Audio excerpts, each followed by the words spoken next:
The mist hung heavy over the forest, a damp, gray blanket curling around every twisted tree and moss-covered stone. Through this silent world moved Akito, a lone wanderer, his silhouette a stark contrast against the ethereal haze. His hand, calloused and ready, rested gently on the hilt of his katana, a familiar weight in an unfamiliar land.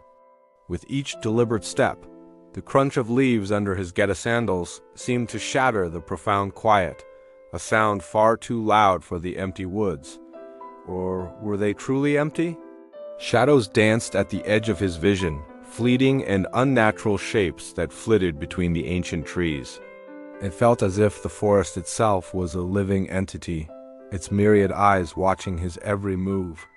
Then, a soft whisper rose from the fog, a sound without a source, coiling around Akito like a phantom caress. He froze, his body tensing, his gaze sweeping the impenetrable gray.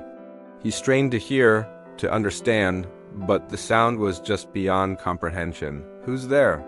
He called out, his voice a blade cutting through the silence, betraying none of the tension that gripped him. Only the forest answered, throwing his own words back at him in a distorted echo. Pressing forward, he saw a shape begin to resolve in the mist ahead. A crumbling shrine, half swallowed by thick, strangling vines and the relentless march of time, emerged from the gloom. Its wooden beams were rotted, its roof sagging, but something about it held a strange power. Carved into its stones were markings he had never seen before, symbols that pulsed with a faint, otherworldly light, beating in time with a heart he could not see. Drawn by an unseen force, Akito stepped closer, his boots crunching softly on the carpet of fallen leaves. The air grew colder, the whispers louder, no longer a single voice, but a chorus of unintelligible, urgent pleas, as if the very spirits of this place were warning him to turn back. He ignored them. This was his path. Suddenly, a blur of motion darted across the clearing. Akito's eyes, trained by 1,000 battles, locked onto it instantly. It was a silhouette against the white fog, a jet-black crane, its wings slicing through the thick air with impossible grace.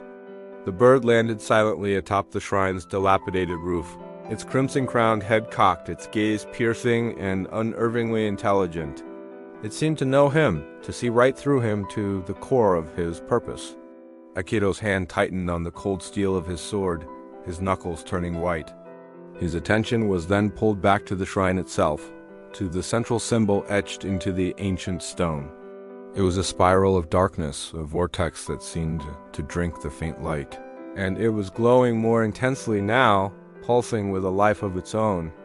This is no ordinary place," he muttered, his voice barely more than a breath, instantly swallowed by the oppressive silence that followed. The air grew thick and heavy, charged with an unspoken energy, and for a moment, the entire forest seemed to hold its breath, waiting. Akito stood his ground before the ancient power, a solitary figure on the verge of the unknown, ready to face whatever secrets the mist concealed. The whispers stopped, and a new, deeper silence fell. The real test was about to begin. Thank you so much for joining me on this journey into the mist. If you enjoyed this story and want to see what happens next for Akito, please hit that like button and subscribe to the channel. Don't forget to ring the bell so you won't miss the next chapter. See you again soon.